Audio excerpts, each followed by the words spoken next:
মাঠ ছাড়া আওয়ামী লীগ, ছাত্রলীগ নিষিদ্ধ, তবু দলটিকে নির্বাচনের ময়দানে পেতে চায় কোনো প্রতিপক্ষ ও কোনো রাজনৈতিক দল। বিশেষ করে সমন্বয়কদের সাথে, শিক্ষার্থীদের সাথে এক ধরনের দূরত্ব তৈরি হচ্ছে সরকারের, এরকমও কেউ কিছু বলছেন। জুলাইয়ের মিত্রদের মধ্যেও এখন নানা রকম ভাগ। এসব নিয়ে কথা বলার জন্য আজ আমাদের সঙ্গে আছেন জাতীয়তাবাদী ছাত্রদলের সভাপতি জনাব রাকিবুল ইসলাম। আন্তরিক ধন্যবাদ, আপনি আমাদেরকে সময় দিয়েছেন। এদিকে রয়েছেন বৈষম্য বিরোধী ছাত্র আন্দোলনের মুখপাত্র উমামা ফাতেমা। দর্শকদের পক্ষ থেকে আপনাকে স্বাগত জানাই। কিন্তু আমরা প্রথমে রাকিবুল ইসলাম আপনার কাছে যেতে চাই। রাকিব, আমি আগেই বলে রাখি যে আমরা একই বিশ্ববিদ্যালয়ের ছাত্র হওয়ার কারণে আমাদের মধ্যে এক ধরনের আন্তরিক সৌহার্দ্যপূর্ণ সম্পর্ক বিরাজমান। রাকিব, সেজন্য আমার প্রশ্নকে আপনি নিশ্চয় আলাদা করে দেখবেন না, ডোন্ট কিল মি আর কি, প্রশ্নই তো। সুতরাং বিষয়টি সংবাদ মাধ্যমে এসেছে যে, তাই আপনাকে নিয়ে একটু জিজ্ঞেস করতেই পারি যে আপনি বিবাহিত, ফেসবুকে এমন প্রচারণার প্রতিবাদে আপনি জিডি করেছেন। এই জিডি করার কারণ কি? ব্যক্তিগত কোনো কারণ নাকি সংগঠনের কারণে? আমরা যতদূর জেনেছি ঢাকা বিশ্ববিদ্যালয়ের 2006-07 শিক্ষাবর্ষের ছাত্র আপনি। বছর মিস না করলে আপনার নিয়মিত ডিগ্রি অর্জন, গ্র্যাজুয়েশন, পোস্ট গ্র্যাজুয়েশন অনেক আগে শেষ হওয়ার কথা। এখন আপনার ছাত্রত্ব রক্ষা কি শুধুমাত্র নেতৃত্ব রক্ষার কারণে? কেউ বলছেন যে আমরা এতদিন আন্দোলন করেছি, এখন আওয়ামী লীগ সরকার গেছে, এখন আপনারা যারা নেতৃত্বে আছেন তারা নেতৃত্বটা এনজয় করতে চান।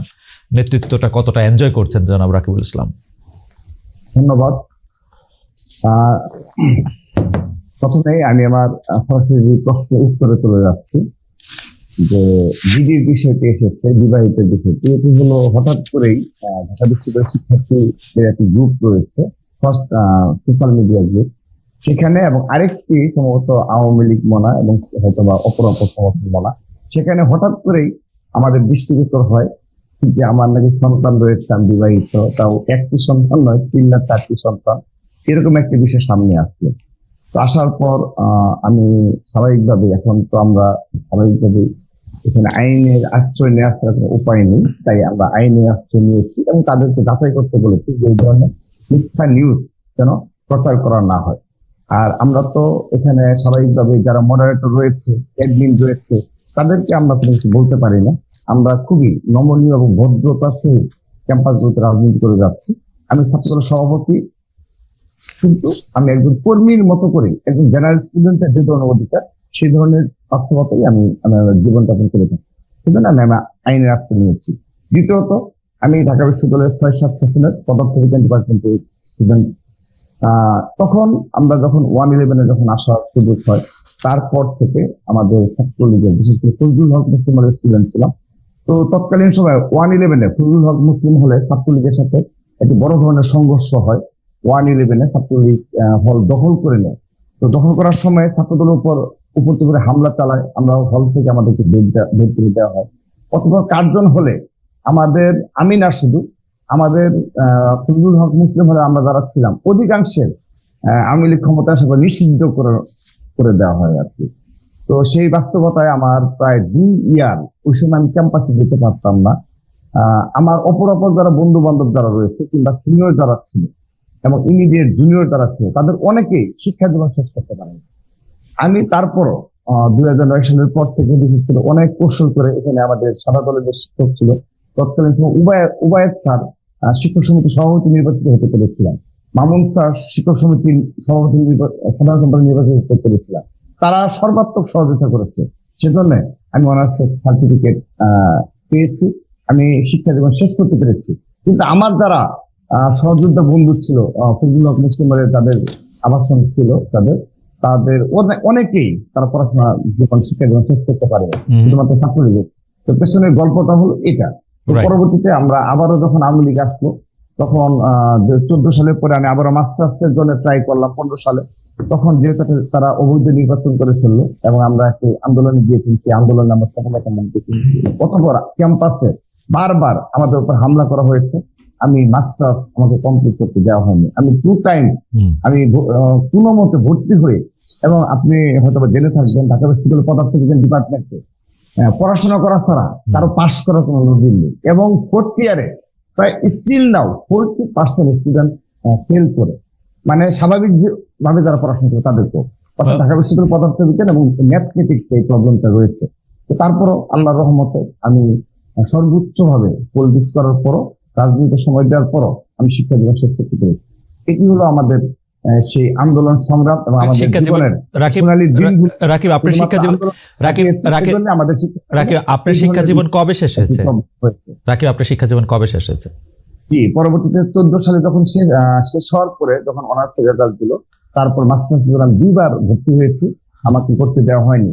অতঃপর 2018 সালে যখন ডাকসু নির্বাচনের বাস্তবতা, অবৈধ ইলেকশন হবে ডাকসু নির্বাচন বাস্তবতায়, তখন আমি ফিজিক্স আমাকে আর সুযোগ দেয়নি, কারণ আমাদের ফিজিক্স ডিপার্টমেন্টে নিয়ম রয়েছে যে আপনি 2 থেকে 3 বছরের মধ্যে না করলে আপনাকে এলাও করবে না। পরবর্তীতে আমার খুবই কষ্ট আমার জীবনের, যে আমি ঢাকা বিশ্ববিদ্যালয়ে মাস্টার্স করতে পারবো না। এটি আমি যখন ভাবি আমার সত্যি খুবই আমার মনকে বোঝাতে পারি না। পরবর্তীতে গভর্নেন্স স্টাডিজ আমি ভর্তি হয়েছি এবং সেখানে ফার্স্ট সেমিস্টারে আমি ফার্স্ট ক্লাস পাস করেছি। পরবর্তীতে আমি ঢাকা বিশ্ববিদ্যালয়ের আহ্বায়ক হলাম। অতঃপর বারবারই আমাদের উপর হামলা মামলা এবং ক্যাম্পাসে আমার কাটাবনের বাসার সামনে থেকে আমাকে ধরে নিয়ে গেল। খুব ভালো লাগলো, এটাও আমাকে কন্টিনিউ করতে দেওয়া হয়নি। রাকিব এটা শুনে খুবই আপনার যে আপনি খুব অল্প সময় অল্প কথায় আপনার কাহিনী আপনি বলেছেন। তো একটি যে অভিযোগ যে আছে যে এই 17 বছর হিসা আদায়ের জন্য, যেটা আমি বলছিলাম, আমি খুব খুশি হয়ে কথাটি বলছি রাকিব, তা না, কিন্তু বয়স্করা যারা আপনাদের মতো সিনিয়ররা আছেন তারা ছাত্র পদবি ছাড়তে চাইছেন না। 260 জন সদস্যের বর্তমান কেন্দ্রীয় কমিটি নেতাদের অধিকাংশের বয়সী 30 বছরের বেশি। নিয়মিত শিক্ষার্থীদের পেছনে রেখে আপনারা কত বয়স অবধি আসলে নেতৃত্বে থাকতে চান? ধন্যবাদ। আমাদের এই কেন্দ্রীয় শিক্ষা কমিটি মেয়াদী হয়েছে 7 কি 8 মাসের মতো হয়েছে।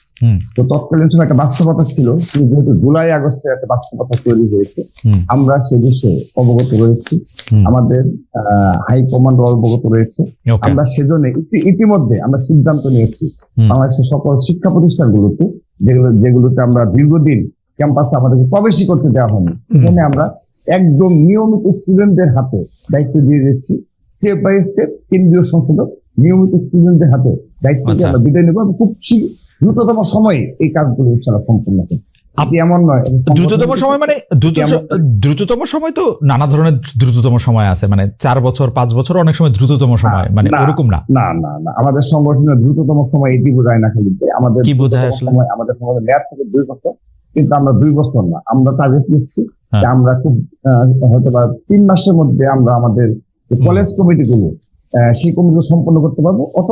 অপর কিছু কমিটি সম্পন্ন করে আমরা নিয়মিত স্টুডেন্টদের হাতে দিয়ে বিদায় নিতে পারবো। এটি একটা সাংগঠনিক প্রক্রিয়া এবং সেই বাস্তবতা আমরা বুঝি, সেই বাস্তবতার আলোকে আমরা আমাদের সাংগঠনিক কর্মপন্থা ঠিক করেছি। ওকে, আপনাকে ধন্যবাদ। আমি একটু উমামা ফাতেমা আপনার কাছে যেতে চাই।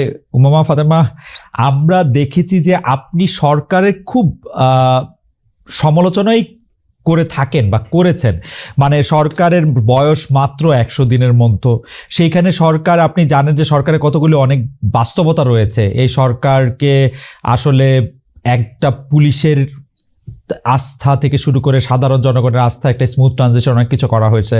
এই সরকার অনেকভাবে অনেক কিছু চেষ্টা করা হচ্ছে, কিন্তু আপনারা যারা জুলাই আগস্টের ছাত্র আন্দোলনের নেতৃত্ব দিয়েছেন স্বৈরাচারী শেখ হাসিনাকে হটানোর জন্য, যেটি বারবার আপনারা দুজন ছাত্র আপনাদের কথায় যেগুলি ছাত্রলীগের কথা যেটির মধ্যে আসবে সেটি থেকে মুক্তি পাওয়ার জন্য, আপনারা কি একটু আর্লি সমালোচনা শুরু করলেন? উমামা ফাতেমা, আপনি বলছিলেন যে এই সরকার কি করছে, আমি আপনাকে শুনছিলাম, আপনি বলছিলেন কি করছে, কোনো লক্ষণীয় কোনো কিছুই তো আমরা দেখছি না।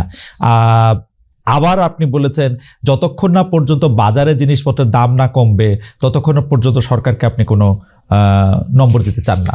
আপনি কি একটু হার্শ এই সরকারের প্রতি, উমামা ফাতেমা?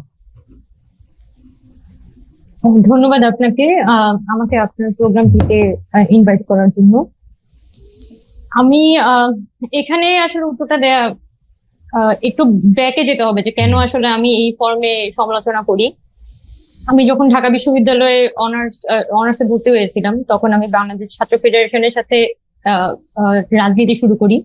তো আমরা তো সবসময়ই আসলে ক্ষমতার বিরুদ্ধে কথা বলেছি এবং সবসময়ই দেখা গেছে যে চেয়েছি যে সিস্টেমটা চেঞ্জ হোক, শুধুমাত্র ক্ষমতা চেঞ্জ না, আমরা আসলে সিস্টেম চেঞ্জের জন্য পলিটিক্সটা করেছিলাম। তো যখন এই জুলাই গণঅভ্যুত্থান পরবর্তী সময়ে আমাদের সবার মধ্যে কিন্তু একটা আকাঙ্ক্ষা আছে যে এখানে আসলে এই যে বর্তমান রাষ্ট্রটা আছে সেই রাষ্ট্রর কাঠামোটার মধ্যে একটা বড় ধরনের পরিবর্তন আসবে। এবং সরকার, এটা আমি কিন্তু প্রত্যেকবার কথা বলার সময় এই আলাপটা তুলি যে সরকারের মধ্যে কিন্তু অনেক ধরনের তাদের সীমাবদ্ধতা আছে। তারা যাই চান না কেন, দিন শেষে তো একটা আমলাতন্ত্রের মাধ্যমেই তাকে সেটা বাস্তবায়ন করতে হবে, এবং সেই আমলাতন্ত্র কিন্তু তাদের প্রতি হেল্পফুল না।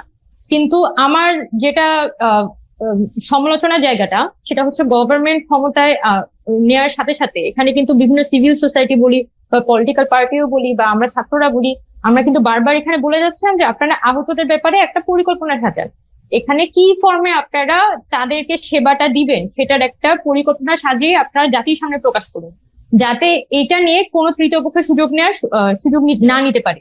কিন্তু গভর্নমেন্ট কিন্তু সেই অর্থে কোনো পরিকল্পনা হাজির করতে পারেনি, এবং যেটার ফলাফল হিসেবে কিন্তু দেখা গেছে যে আহতদের চিকিৎসাটা হয়তো হচ্ছে, কিন্তু যতটা বলা যায় যে যতটা আসলে সুইফটলি ঘটা দরকার ছিল, সেটার মধ্যে আমি অনেকটাই দেখেছি একটা ধিমেতালের বিষয়গুলো চলেছে।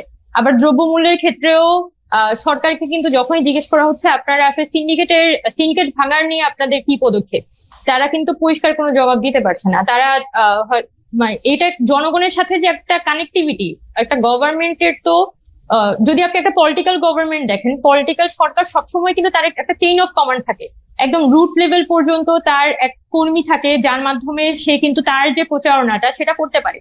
এখন এই সরকার তো আসলে জনগণের উপর দাঁড়িয়ে হচ্ছে ক্ষমতায় এসেছে, একটা অভ্যুত্থানের উপর দাঁড়িয়ে ক্ষমতায় এসেছে, কোনো নির্বাচনের মাধ্যমে না। এবং সে কিন্তু তার প্রতি মুহূর্তে তার জনগণের কাছে সে অ্যাকাউন্টেবল। এবং আমি কিন্তু অ্যাজ এ জনগণ সবসময় কিন্তু সরকারকে ওই বার্তাটা আমি দিতে চাই যে আপনি আপনার জনগণের কাছে অ্যাকাউন্টেবল, এবং এখানে পিপলের সাথে আপনার কমিউনিকেশনটা মেনটেন করাটা খুব জরুরি। এবং আমি আমার প্রতিটা কথার মধ্যে দিয়ে যখন আমি সমালোচনাও করি, সেই সমালোচনাটা কোনোভাবেই আওয়ামী লীগকে আমরা যেভাবে করে করতাম, টার্গেট করতাম, সেই ফর্মে না। আওয়ামী লীগ তো টোটালি ইন্টেনশনালি ঘটনাগুলো ঘটেছে, পুরোপুরি ইন্টেনশনালি এখানে দুর্নীতি করেছে, চাঁদাবাজি করেছে, সিস্টেম গুলোকে তারা ধ্বংস করে ফেলেছে।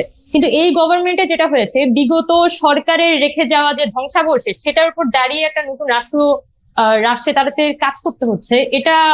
এইটা ভেবেই তাদেরকে একটা গাইডলাইন দেয়া, সবারই উচিত আছে তাদেরকে গাইড করা, তাদের সমালোচনা করা, এবং এই গভর্নমেন্ট যাতে আমরা একটা সাকসেসফুলি তার টেনিউরটা শেষ হয়, এই ব্যাপারে তাদেরকে গাইড করা, এইটাই আসলে উমামা দুইটা বিষয় এখানে একটু কথা বলতে চাই। আপনি আহতদের কথা বলছেন যে সরকার সেভাবে আসলে আহতদের চিকিৎসা করলো, বাকিদের সম্পর্কে কোনো রূপরেখা দিচ্ছে না, এই কথা কি আসলে ঠিক? আমরা দেখছি যে ডক্টর মোহাম্মদ ইউনূস যেখানেই যাচ্ছেন তিনি জুলাই আগস্টের আহতদের কথা সম্মানের সাথে স্মরণ করছেন, তিনি কৃতজ্ঞতার সাথে তাদের জন্য প্ল্যান দিচ্ছেন। গতকালও আমরা ডক্টর মোহাম্মদ ইউনূসের প্রেস সচিবের সাথে কথা বলছিলাম, তিনি কিন্তু একদম স্পষ্ট ভাষা জানিয়েছেন যে এইখানে যত কিছু আছে করা সম্ভব। আপনারা কি এটা একটা বাজওয়ার্ড হিসেবে করছেন কিনা, মানে বিরোধিতার খাতিরে বিরোধিতা করা, যাতে সরকারেও আপনারা থাকেন, বিরোধিতার খাতিরে আপনারা থাকেন, দুটা জায়গায় একটা থাকার জন্য বা নিজেদের রেলেভেন্ট রাখার জন্য সেটা করতেছেন কিনা? আপনি সিস্টেম চেঞ্জের কথা বলতেছেন, তাইলে কি আপনাদের সমন্বয়ক দেশে সরকারে যাওয়া ঠিক হয়েছে কিনা? আপনি যদি যে রাজনীতির কথা বলে আসলে আপনি ছাত্র ফেডারেশনের রাজনীতি ছাড়লেন, তাহলে কি আপনাদের একটা নিজস্ব রাজনৈতিক প্ল্যাটফর্ম থাকা দরকার কিনা, যে রাজনৈতিক প্ল্যাটফর্মে আপনারা কথা বলবেন? নাকি আপনারা সরকারেও আছেন, বাইরেও আছেন, অনেকটা মানে ঠিক? আচ্ছা, আমি বুঝতে পারছি মানে গত সরকারের সময় যাকে আপনারা ফেসিস্ট, আমরা সবাই ফেসিস্ট বলছি, সেই সরকার যেমন নিজে সরকারি দল ছিল, বিরোধী দল ছিল, এবং সেটি খুব বড় করে বলতো, আপনারাও কি এরকম একটা রুটিন ফলো করতেছেন কিনা? আচ্ছা, ধন্যবাদ। এখানে ধরেন আহত নিহতদের যে পরিস্থিতিটা, এখানে ডক্টর মোহাম্মদ ইউনূস বলি, আমি কিন্তু বারবার বলছি যে সরকার কিন্তু বিভিন্ন প্রাইভেট হসপিটাল গুলোতে ট্রিটমেন্ট কিন্তু ফ্রি করা হয়েছিল। কিন্তু আপনি যদি প্রাইভেট হসপিটাল গুলোতে যান, এবং সরকার বলছে যে ট্রিটমেন্ট ফ্রি, সরকারের পক্ষ থেকে বলা হয়েছে প্রাইভেট মেডিকেল গুলোতে ট্রিটমেন্ট ফ্রি দিতে হবে। কিন্তু আমি যখন প্রাইভেট মেডিকেল গুলোতে যাচ্ছি, বা আমার কাছে রোগীরা কল দিয়ে বলছেন যে এখানে কোনো সমন্বয়ককে আসতে হবে, সমন্বয়ককে এসে কথা বলে তাহলে ট্রিটমেন্টটা হচ্ছে ফ্রি করাতে হবে। তার মানে মাঠ পর্যায়ে সিচুয়েশনটা কিন্তু একই কথা বলছে না, যেটা সরকার। আর আরেকটা বিষয় আমি এখানে বলতে চাই, রিসেন্টলি যে শ্যামলীতে আহতদের একটা তারা যে রাস্তায় নেমে যখন প্রোগ্রাম করছিল, তারা যখন সরকারের কাছে বলছিল যে তারা প্রপারলি ট্রিটমেন্ট পাচ্ছে না, এটার পরবর্তী সময়ে কিন্তু সচিবালয়ে আহতদের সাথে একটা মিটিং হয় উপদেষ্টাদের। ওই মিটিং এর সময় আসলে উপদেষ্টারা তাদেরকে একটা পরিকল্পনা দিয়েছিলেন, এবং সেই পরিকল্পনাটা যখন ডক্টর মোহাম্মদ ইউনূস ওই দিন যখন ব্রিফিং করার সময় উনি কিন্তু ওই পরিকল্পনাটার একটা সারমর্ম সেই ব্রিফিংটাতে তুলে ধরেন। এবং সেটা কিন্তু গত সপ্তাহের ঘটনা। এর আগেও তো ধরেন আপনার 3 মাস চলে গেছে। এবং আমি যখন নিজে হসপিটালে যাচ্ছি বা বিভিন্ন শুধুমাত্র বৈষম্যবিরোধী ছাত্র আন্দোলনের যে মেডিকেল টিম সেটাই যে এখানে মাঠে ফাংশন করেছে বিষয়টা এমন না, অন্যান্য অনেক ইন্ডিপেন্ডেন্ট মেডিকেল টিম এখানে ফাংশন করেছে। এবং আপনি যদি আহতদেরকে বিদেশে চিকিৎসা দেওয়ার বিষয়টা দেখেন, সেখানেও টাকাটা দিচ্ছে কিন্তু সাজেদা ফাউন্ডেশন। এবং এই যে মানে সরকারের সে নানান ভাবে কিন্তু ওকে, আমার মনে উমামা আমি সরকারের একটা প্রপার পরিকল্পনাটা একদম রুট লেভেল পর্যন্ত পরিষ্কার না। সেজন্য হয়তো একটা মানুষ যখন দেখা যাচ্ছে ময়মনসিংহ থেকে যখন ঢাকা আসে, তখন হয়তো সমন্বয়কে ধরে সে চিকিৎসাটা পাচ্ছে, কিন্তু ময়মনসিংহ মেডিকেল কলেজের সে চিকিৎসাটা পাচ্ছে না। ময়মনসিংহর ওই রোগীটা যখন ময়মনসিংহে আছে, তখন কিন্তু সে কমপ্লিটলি এই সিস্টেমটা থেকে বাইরে, তার পুরো সার্ভিস থেকে বাইরে। উমামা আপনার কথা পরিষ্কার। এখানে আপনি স্পষ্ট দুই একটা জিনিস একটু অল্প কথা একটু জানতে চাই। আপনি কি মনে করেন যে সমন্বয়কদের 3 জন যে আসলে সরকারে আছে এই সিদ্ধান্তটা একটু ভুল ছিল, নাকি আপনি মনে করেন ঠিকই ছিল? আর 2 হচ্ছে আপনি কি এটা মনে করেন যে আপনাদের দ্রুত একটা পলিটিক্যাল পার্টি করা উচিত? এই ব্যাপারে আপনাদের কোনো সিদ্ধান্ত আছে কিনা? আচ্ছা, এখানে সমন্বয়করা যে 3 জন আপনার গভর্নমেন্টের মধ্যে এখন আছে, তারা তো একটা বিশেষ পরিস্থিতিতে এই সরকারের অংশীদার হয়েছিল। আপনারা নিশ্চয়ই জানেন যে এখানে 5 আগস্ট পরবর্তী সময়ে 3 দিন কোনো ধরনের গভর্নমেন্ট ছিল না, এবং দেশে যে এরকম একটা বিধ্বস্ত পরিস্থিতি, তখন সারা দেশের মানুষের কিন্তু একদম প্রাইম একটা কনসার্ন ছিল যে দেশে এই মুহূর্তে একটা গভর্নমেন্ট ফর্ম করতে হবে। এবং সেই জায়গা থেকেই কিন্তু আমাদের আসিফ ভাই, নাহিদ ভাই ওরা ওই সময়ে এই উপদেষ্টা পরিষদের মধ্যে যায়, এবং উপদেষ্টা পরিষদটা ওই মুহূর্তে গঠন করা হয়। এবং এখানে ছাত্রদের যে যাওয়ার জায়গাটা মূলত হচ্ছে জনগণের সাথে, এখানে যাতে উপদেষ্টা পরিষদ যারা আছে তারা যাতে গণঅভ্যুত্থানের যে স্পিরিট সেটাকে প্রপারলি আপহোল্ড করতে পারে, সেটা নিশ্চিত করা, সেটার একটা চেক এন্ড ব্যালেন্স করা, এটা কিন্তু আমাদের সকল ছাত্রেরই দায়িত্ব, বৈষম্যবিরোধী ছাত্র আন্দোলনের দায়িত্ব। এটাকে আমরা স্পেসিফিক্যালি মানে করতে চাই। আপনি যে বলছেন যে সরকারে আছে, সরকারের বাইরেও আছে, এটাকে আমরা বলতে চাই এটা একটা চেক এন্ড ব্যালেন্সের সম্পর্ক গভর্নমেন্টের সাথে আমরা মেনটেন করছি। কারণ এই সরকার তো আসলে দিন শেষে কোনো পলিটিক্যাল গভর্নমেন্ট না। তো এখানে জনগণের যে অভ্যুত্থানের যে একটা আকাঙ্ক্ষা, সেটাকে যাতে গভর্নমেন্ট আপহোল্ড করতে পারে, সেটা নিশ্চিত করার জায়গাটা আমরা চাই যে সরকার এটা আপহোল্ড করুক, এবং আমরা ওই বার্তাটা বিভিন্ন সময় পৌঁছাই। আর বৈষম্যবিরোধী ছাত্র আন্দোলনের সাথে আছি, এখানে আমরা যিনি আহ্বায়ক কমিটি গঠন করছিলাম 21শে অক্টোবর, সেদিন কিন্তু আমরা খুব পরিষ্কার করে বলেছিলাম যে বৈষম্যবিরোধী ছাত্র আন্দোলন প্ল্যাটফর্মটা কোনো পলিটিক্যাল পার্টিতে কনভার্টেড হবে না। যদি এই প্ল্যাটফর্মের ছাত্ররা পরবর্তী রাজনৈতিক দল করতে চায়, বা এটা একটা পোর্শন অফ স্টুডেন্টস রাজনৈতিক দল করতে চায়, সেটা তো অবশ্যই সবার রাজনীতি করার অধিকার এখানে আছে, বা তরুণদের তো রাজনীতিতে আসলেই আসা উচিত। কিন্তু এই প্ল্যাটফর্মটাকে আমরা কোনো রাজনৈতিক দলে রূপান্তরিত করব না, এটা আমাদের পক্ষ থেকে সিদ্ধান্ত। ওকে, আমি শুধু এই কথাটি বলে রাখি যে আপনি একটা রাজনৈতিক প্ল্যাটফর্ম করবেন না এটি বলেছিলেন। আপনি কিন্তু এই কথাও বলেছিলেন যে শেখ হাসিনার পতনের মধ্যে দিয়ে বৈষম্য বিরোধী ছাত্র আন্দোলনের প্রয়োজন ফুরিয়ে এসেছে। আপনার সেই লেখার শেষ কথা ছিল আমাদের বুঝতে হবে কোথায় আমাদের থামতে হবে। এটি নিয়ে আমরা আপনার সঙ্গে আলাপ করবো, কিন্তু তার আগে আমি একটু ছাত্রদলের সভাপতির কাছে একটু যেতে চাই। জনাব, আপনি জানেন যে ঢাকা বিশ্ববিদ্যালয় ছাত্রদলের আপনি জানেন যে ঢাকা বিশ্ববিদ্যালয় ছাত্রদলের পূর্ণাঙ্গ কমিটি ঘোষণার পর 4 দিনের মাথায় 6 জন পদ হারিয়েছেন। তাদের বিরুদ্ধে আমরা যতটুকু জেনেছি ছাত্রলীগ থেকে অনুপ্রবেশের অভিযোগ, নিষিদ্ধ ছাত্রলীগ থেকে ছাত্রদলের অনুপ্রবেশের অভিযোগ সারা দেশেই।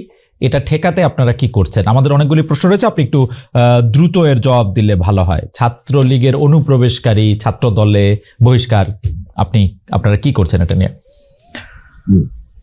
একটি বাস্তবতা রয়েছে যে যেহেতু আমরা দীর্ঘদিন ক্যাম্পাস থেকে বিতাড়িত অবস্থায় ছিলাম, তখন এই পর্যায়ে এসে আমরা যখন জুলাই আগস্টের বাস্তবতার পর থেকে আমরা বিশ্ববিদ্যালয় সহ সকল ক্যাম্পাসে আমাদের সাংগঠনিক কার্যক্রম শুরু হয়েছে। তো সেই বাস্তবতায় যখন আমাদের কিছু সাংগঠনিক কার্যক্রমে সামান্য ভাবে একটু হতেই পারে, তো সেটি আমরা সাথে সাথে শুধরে নিয়েছি, অর্থাৎ আমরা কেন্দ্রীয় সংস্কৃতির তদন্ত কমিটি করে দিয়েছি, এবং তাদের সেই তদন্ত রিপোর্টের আলোকে আমরা যাদেরকে মনে করেছি যে হ্যাঁ তারা তাদের বিরুদ্ধে ব্যবস্থা নেওয়ার প্রয়োজন আমরা নিয়েছি। আর ছাত্রলীগের বিরুদ্ধে আমাদের সুস্পষ্ট অবস্থান, একজন ছাত্রলীগের চিহ্নিত ছাত্রলীগের কোন কর্মীকে আমরা স্থান দেব না, কিন্তু যাদেরকে জোরপূর্বক ভাবে ছাত্রলীগ হলে একটা হলে সিট পেতে পাওয়ার ক্ষেত্রে ছাত্রলীগ করতে বাধ্য হয়েছে, কিংবা যারা সামান্যতম সেটা কেমনে ফার্স্ট ইয়ার রাকিব সেটা কেমনে বুঝবেন মানে হ্যাঁ, কাদের first জোর year করা হয়েছে কাদের জোর করা হয়েছে কারা আনন্দ নিয়ে গেছে সেটা বুঝবেন কেমনে? হ্যাঁ, এটি বোঝার ওই রয়েছে, যেমন জুলাই আগস্টে আপনি যাকে বলে আন্দোলন দেবেন চলমান ছিল, এই বৈষম্যবিরোধী ছাত্র আন্দোলন যখন একটি রূপ নিচ্ছিল আর কি, মানে এক দফার দাবিতে, ঠিক সে সময় অনেক ছাত্রলীগের কর্মী মানে পদ নেই, যারা গণরুমে থাকতো কিংবা যারা রুমে থাকতো ফার্স্ট ইয়ার সেকেন্ড ইয়ার, মানে বিশেষ করে ফার্স্ট ইয়ার সেকেন্ড ইয়ার, তাদের অনেকেই তাদের সোশ্যাল মিডিয়ায় তাদের অবস্থান স্পষ্ট করে, এটি একটা অন্যতম ওয়ে যে তারা দেশের রাষ্ট্রের স্বার্থে এবং এই ফ্যাসিস্টদের বিরুদ্ধে তাদের অবস্থান স্পষ্ট করেছে এত প্রতিকূলতার মাঝে। এবং সে সময় ছাত্র দলের আপনারা অবগত রয়েছেন, ঢাকা বিশ্ববিদ্যালয়ের সকল ক্যাম্পাসে এই বৈষম্যবিরোধী ছাত্র আন্দোলনের ব্যানারে ছাত্রদল সর্বাত্মকভাবে রাজপথে ছিল, সে ক্যাম্পাসে অবস্থান নিয়েছিল।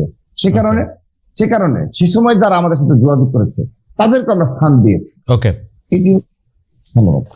আচ্ছা, পরের প্রশ্নে যাই যে রাকিব, 7 নভেম্বর জাতীয় বিপ্লব ও সংহতি দিবসের পোস্টার সাটানোকে কেন্দ্র করে ঢাকা বিশ্ববিদ্যালয়ে ছাত্রদল বিরোধী বিক্ষোভ হয়েছে একাধিক জায়গায়।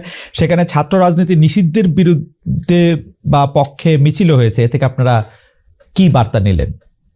জি, খালিদ ভাইয়ের অনুষ্ঠানে একটা বিশেষত্ব রয়েছে, এখানে সংগঠনের পক্ষে কিংবা সংগঠনের যে সংগ্রাম লড়াই ইতিহাস আমাদের সেগুলো বলার সুযোগ থাকে না। যে কোশ্চেন গুলো আসে সমস্যা নেই, আমি এই প্রশ্নে শুধু আনসার দিচ্ছি, আমি অন্যদিকে যাব না। সেটি হলো এই পোস্টার কেন্দ্র করে যে ঘটনাটি, আসলে আপনি লক্ষ্য করে দেখুন, ছাত্র রাজনীতির একটা অন্যতম প্রধান এই উপকরণ হলো পোস্টারিং করা, দেয়াল লিখন, যার মাধ্যমে কিছু মানে শৈল্পিক বিষয় উঠে আসে যে পোস্টারিং এর মাধ্যমে। এটি ঐতিহ্যতা রয়েছে ঢাকা বিশ্ববিদ্যালয় সহ পুরো ছাত্র রাজনীতিতে, বাংলাদেশের ছাত্র রাজনীতিতে ঐতিহ্যতা রয়েছে। এবং আপনি প্রতিবেশী ভারত ভারত গণতান্ত্রিক রাষ্ট্র, সেখানেও আপনার এই পোস্টারিং এর একটি ব্যাপক গ্রহণযোগ্যতা রয়েছে। তো যেহেতু ছাত্রলীগ এই 15.5 বছরে পুরো ছাত্র রাজনীতি কালচারটাকে ধ্বংস করে দিয়েছে, এখন জেনারেল স্টুডেন্ট যারা রয়েছে তাদের মননে একটি বিষয় স্পষ্ট হয়েছে যে তারা এই ছাত্র রাজনীতির প্রতি একটু ঘৃণার দৃষ্টিতে দেখে এই স্টুডেন্ট পরিবেশটাকে। এটি বাস্তবতা, আমরা কিন্তু স্বীকার করি এবং সে অনুযায়ী আমাদের পরবর্তী স্টেপ নিয়েছে। সেই বাস্তবতায় যখন পোস্টারিং এর বিষয়টা ছিল, এটি আমাদের ছিল শুধুমাত্র ক্যাম্পাস কেন্দ্রিক এবং হল পর্যায়ে কোনো কর্মসূচি ছিল না। কিন্তু যেহেতু আমাদের এখন ঢাকা বিশ্ববিদ্যালয়ের সকল ক্ষেত্রে আমাদের বিপুল সংখ্যক কর্মী রয়েছে আমাদের, তো অল্প কিছু নেতা কর্মীরা তারা না বুঝে অবচেতন ভাবে তাদের রুমে কিংবা সংশ্লিষ্ট এলাকাতে পোস্টার সাটিয়েছে। তো তার পরবর্তীতে আমরা কিন্তু সাথে সাথে এই বিষয়ে স্পষ্ট করেছি যে আমাদের হল পর্যায়ে কোনো কর্মসূচি নেই, যারা করেছে অতি উৎসাহী হয়ে করেছে। তার পরবর্তীতে সামান্য পরিমাণে তার মানে বৃহৎ পরিসরে কিছু হয়নি। তার মানে আপনারা কেন্দ্রীয় ভাবেও পোস্টার লাগাতে চান নাই, ব্যাপারটা কিরকম? না, আমরা ক্যাম্পাসে অবশ্যই পোস্টার লাগাবো, পোস্টার লাগিয়েছি ক্যাম্পাসে, কিন্তু সেটি অবশ্যই হল পর্যায়ে আমরা মানে আমাদের কোনো উৎসাহ নেই। হল পর্যায়ে আমরা আচ্ছা,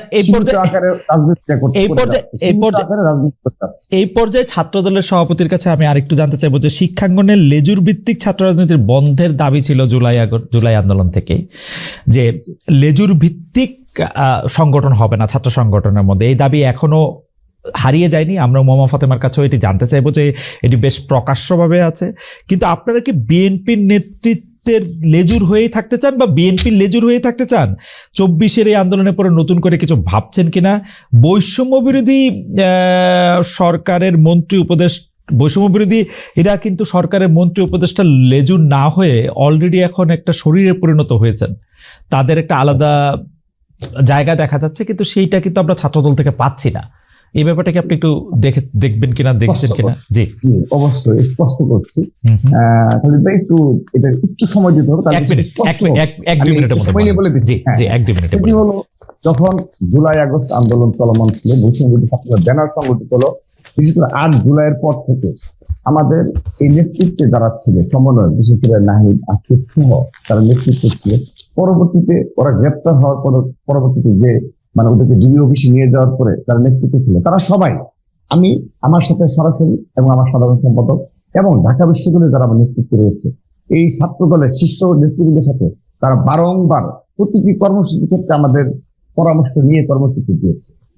তখন আমরা এই প্রশ্ন করেছিলাম, তোমরা যে এই আমাদের 8 না 9 নম্বরে লেখা ছিল লেজুর ভিত্তিক শব্দটা, তখন তারা আমাদের স্পষ্ট করেছে যে ভাই আমরা এটা শুধুমাত্র ছাত্রলীগকে, কারণ তখনও কিন্তু আজকে হয়তো ভাই এই প্রেক্ষাপটে অপর সংগঠন নিয়ে হচ্ছে, এটি একটা ষড়যন্ত্র হিসাবে আমি দেখবো। কিন্তু তৎকালীন সময় আমাদের সাথে কথা ছিল যে শুধুমাত্র ছাত্রলীগের ক্ষেত্রে প্রযোজ্য, কারণ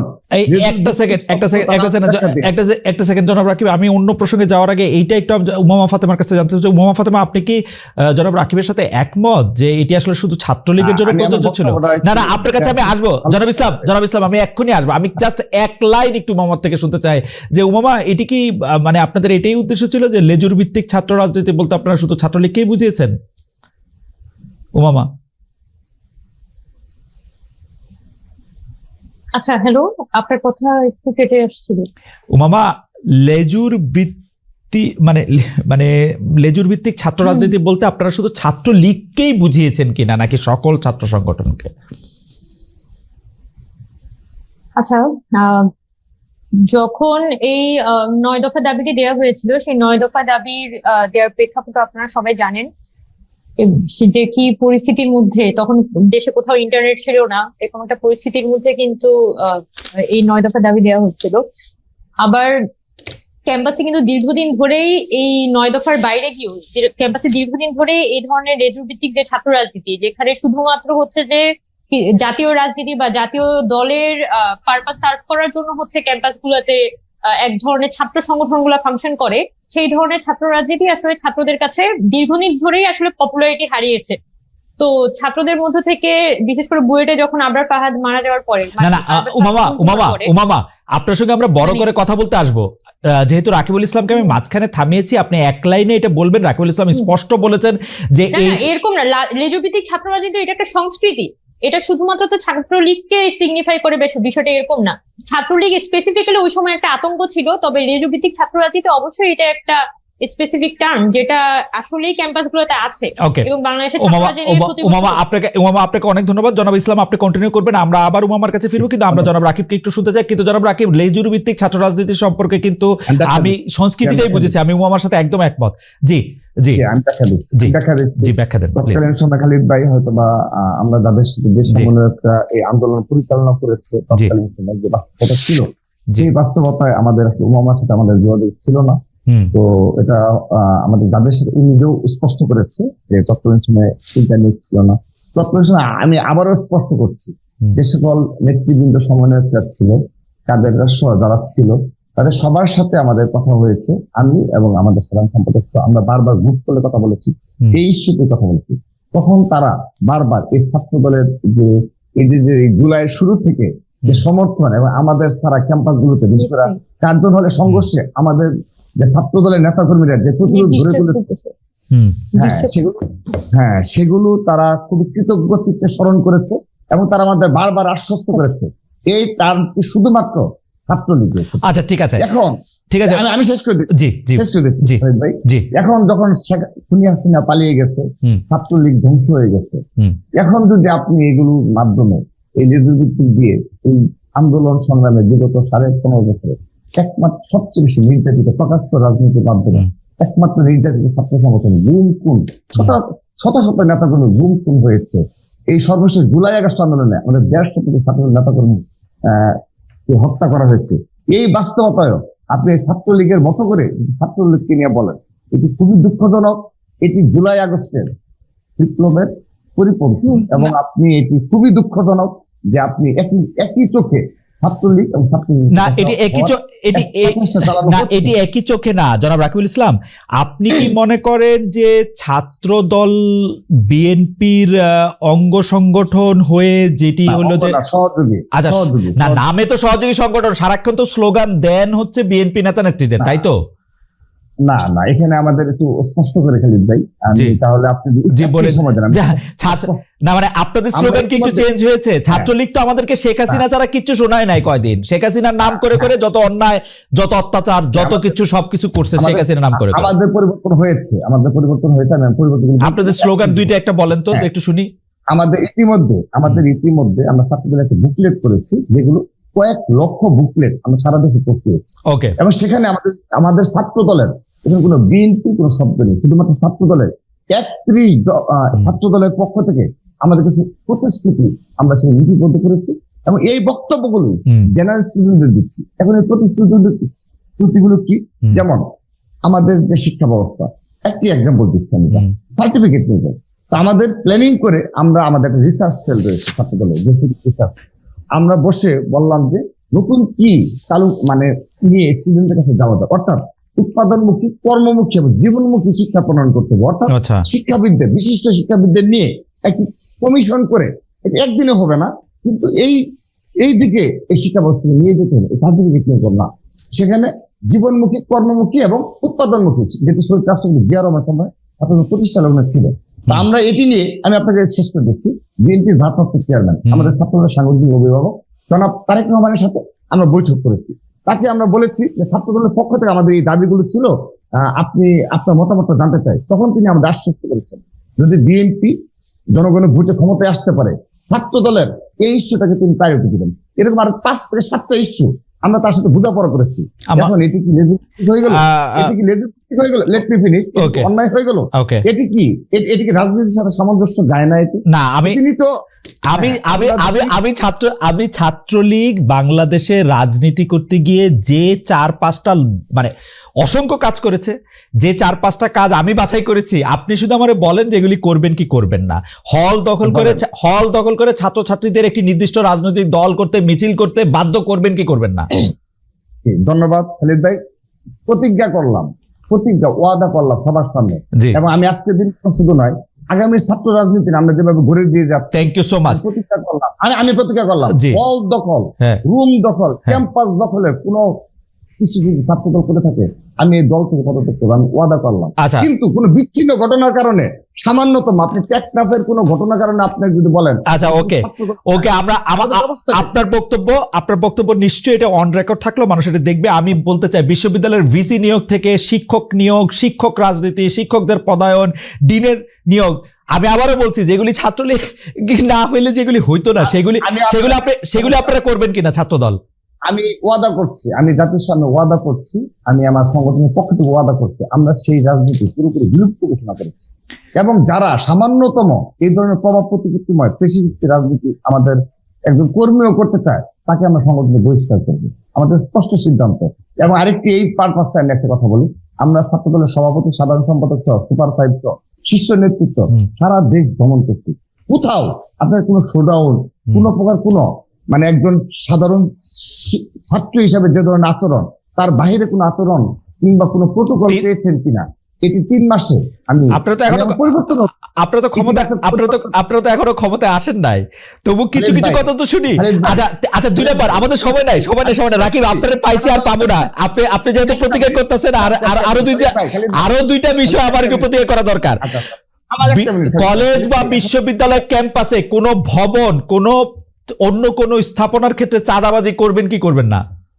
আচ্ছা, আমি আপনার নিকট আরেকটি খালিদ ভাই নিকট কি করে রাখলাম, কারণ যেহেতু আপনার সাংবাদিকতা মানে খুবই উচ্চ মানের এবং আপনার সেখানে রয়েছে, যদি সামান্যতম সারা বাংলাদেশে কোন কলেজ ক্যাম্পাসে সামান্যতম এই ধরনের নজির আমি 3 মাস যাবত খুঁজতেছি, অল্প কিছু পেয়েছি, সামান্য ভুলভ্রান্তি ব্যবস্থা নিয়েছি, আপনার মাধ্যমে পুরো সাংবাদিক সমাজের কাছে আমি অনুরোধ রেখে গেলাম, যদি সেই ধরনের দখলের ক্যাম্পাস, ওই যে কোন দখলের ছাত্রদের সামান্য সম্পৃক্ত থাকে এবং প্রমাণ পাওয়া যায়, আমি কথা দিয়ে গেলাম, ওয়াদা করে গেলাম, আমরা সাথে সাথে ব্যবস্থা। আর মাত্র 2টি, এই ধরনের রাজনীতি পুরোপুরি বিলুপ্ত ঘোষণা করা। আর মাত্র 2টি, যে কোনো অন্যায় কাজে হুমকি দিতে, অন্য পক্ষ থেকে টাকা খেয়ে পরের পক্ষকে ভীতি দেখাতে থানার ওসি কে, জেলার এসপি কে ফোন করবেন কিনা? জি ধন্যবাদ। আমি ছাত্রদলের সভাপতি, আমি আজকে আপনার মাধ্যমে স্পষ্ট করছি, সারা বাংলাদেশে একজন এসপি, একজন পুলিশের শীর্ষ কর্মকর্তা বলতে পারে যে রাকিব কল দিয়েছে না, রাকিব একলা মানুষ না তো, ছাত্রদলের অন্য কেউ, পদত্যাগ করবো। একইভাবে আমি শীর্ষ পর্যায়ে থেকে এটি প্রমাণ করতে পারি, বাংলাদেশে একজন পুলিশ কর্মকর্তা বলতে পারে। ঠিক একইভাবে আমার সংগঠনে যারা রয়েছে সবাই আমরা নতুন ধারার ছাত্র রাজনীতি প্রচলন করেছি, যে ছাত্র রাজনীতির মাধ্যমে সাম্য মানবিক সমাজ বিনির্মাণ করব, এবং আমরা ভদ্র এবং স্বাভাবিক জীবন। আপনি কিন্তু জনাব রাকিব ইসলাম, আপনি আমাদের অভিনন্দন জানবেন, অভিবাদন জানবেন। আপনি কিন্তু মারাত্মক স্টেটমেন্ট দিচ্ছেন। এগুলি শুধু ছাত্রলীগ গত 15 বছর ধরে করেছে তাই না, তার আগে আমরা এগুলি ছাত্রদলদেরও করতে দেখেছি। আমরা যখন ক্যাম্পাসে ছিলাম ছাত্রদলরা আমাদের উপরে অনেক অত্যাচার করেছে, আমরা ভিন্ন মতাবলম্বী ছিলাম বলে। আপনার কথা যদি সত্য হয়, আপনার প্রতিজ্ঞা যদি সত্য হয়, আমরা সত্যিই নতুন বাংলাদেশকে দেখতে পাবো। আমার লাস্ট কোশ্চেন, আপনারা ছাত্রলীগের মতো, এর আগের ছাত্রদলের মতো আপনারা চাকরিতে প্রভাব করবেন কিনা? আপনারা মৌখিক পরীক্ষায় 200-তে 200 নম্বর পেয়ে বিসিএস এ নির্বাচিত হবেন কিনা, এবং তার জন্য আপনারা আমটুস করবেন কিনা, তার জন্য আপনারা পিএসসি তে লোক নিয়োগ দিবেন কিনা? ধন্যবাদ। জনাব রাকিব ইসলাম। এক্ষেত্রে তাহলে আবার একটু টেনে নিয়ে আসতে হয় আমার সংগঠনের সাংগঠনিক অভিভাবক জনাব তারেক রহমান। তার সাথে যেহেতু তিনি আমাদের সংগঠনের সাংগঠনিক জনাব তারেক রহমানের বাদ দিয়ে একটু কথা বলা যায় না? মানে মানে আপনি তো ছাত্রদলের সভাপতি। এই ইস্যুতে জি, আমাদের স্পষ্ট অলরেডি নির্দেশনা দিয়ে দেওয়া হয়েছে। আমরা আগামীতে কখনো ছাত্রদলের একজন কর্মীর জন্য এই ছাত্রদল শীর্ষ পর্যায়ে থেকে কখনো সুপারিশ করা হবে না। এটি তিনিও আমাদের স্পষ্ট করেছেন, যদি কখনো বিএনপি সরকার ক্ষমতা যেতে পারে, এবং আমাদের সিদ্ধান্ত আমরা কখনো, এবং আজকের দিন পর্যন্ত যেহেতু আপনি বলেছেন যে ঠিক আছে আমরা ক্ষমতা যেতে পারিনি, কিন্তু খালিদ ভাই ক্ষমতা যেতে না পারলেও এই ছাত্রদল বিগত খুনি হাসিনার সময়ও হাজার হাজার নেতাকর্মী নিয়ে কিন্তু মিছিল করেছে। রাইট এই রাইট। জুলাই আগস্টেও হাজার হাজার, সেহেতু আমাদের সেই নেতাকর্মী তো রয়েছে, আমাদের সেই অবস্থান রয়েছে, ছাত্রলীগ ধ্বংস হয়ে গেছে, আমাদের সেই অবস্থান রয়েছে। সেই অবস্থানের অপব্যবহার তো করছে না খালিদ ভাই। যদি অপব্যবহার করে থাকি, যদি আমার সংগঠনে কেউ করে থাকে, আমি সবই রিকোয়েস্ট। জনাব রাকিব ইসলাম, জনাব রাকিব ইসলাম, যদি সরকারের পরিবর্তনে আপনারা যদি ক্ষমতা আসেন, আপনাকে আমি আগাম আমন্ত্রণ জানিয়ে রাখলাম। আপনি সভাপতি থাকেন আর যেই সভাপতি থাকুক, আমি এগুলি পরীক্ষা করে আবারও আপনাকে প্রশ্ন করবো, আবারও প্রশ্ন করবো আপনি কত টাকা দামের গাড়ি চড়ছেন, সেই গাড়ি আপনার বোন কিনে দিয়েছে কিনা, এবং সেই গাড়িতে চড়ার প্রশ্নের কারণে আমাকে আর কি কি সম্মুখীন হতে হয় সেগুলিও নিশ্চয়ই আমি দেখবো।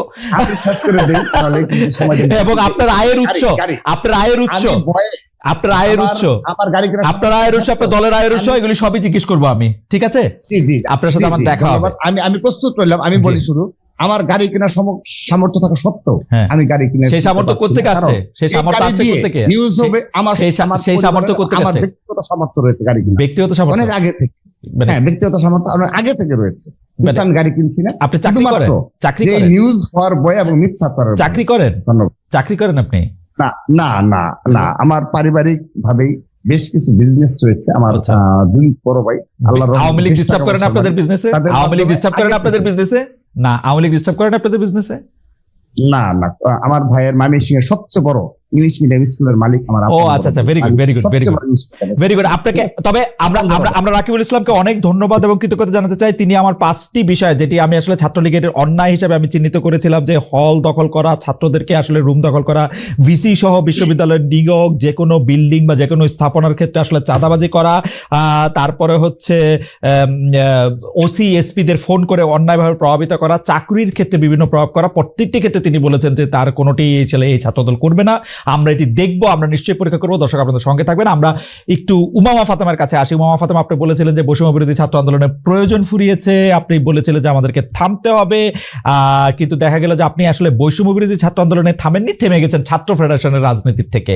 এইটার কারণ আপনি কি বলবেন? আপনার কাছে আমাদের অনেকগুলি প্রশ্ন রয়েছে, আপনি যদি একটু দ্রুত জবাব দিয়ে আমাদের সাহায্য করতেন। খুবই এক্সাইটিং আসলে আপনাদের সাথে কথা বলা। আমি মানে খুবই এক্সাইটেড ফিল করতেছি। মনে হচ্ছে যে মানে আপনারা সিদ্ধান্ত দিতে পারছেন এবং সিদ্ধান্ত দিচ্ছেন, যেটি আমরা সাধারণত কোনো পলিটিক্যাল লিডারদের কাছ থেকে ঘুরিয়ে পেঁচিয়ে উত্তর পাই, বলতে পারি না। আপনাদের ধন্যবাদ। উমামা ফাতেমা।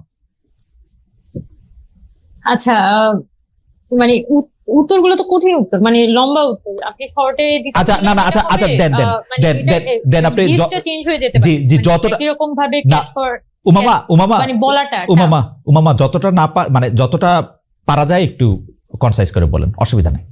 আচ্ছা, যখন 8 আগস্ট যখন ইন্টারিম গভর্নমেন্ট ফর্ম হলো, এটার পরবর্তী সময়ে, এটা পরবর্তী সময় না, এটার আগেই দেখা যাচ্ছে নানান জায়গায় আসলে সমন্বয়ক পরিচয়ে দেখা যাচ্ছে এক ধরনের চাঁদাবাজি বা সমন্বয়ক পরিচয়ে অমুক জায়গায় প্রিন্সিপাল পদত্যাগ করানো, তমুক জায়গায় অমুক পদত্যাগ করানো, এরকম একটা পরিস্থিতি কিন্তু সৃষ্টি হয়ে গেছিল।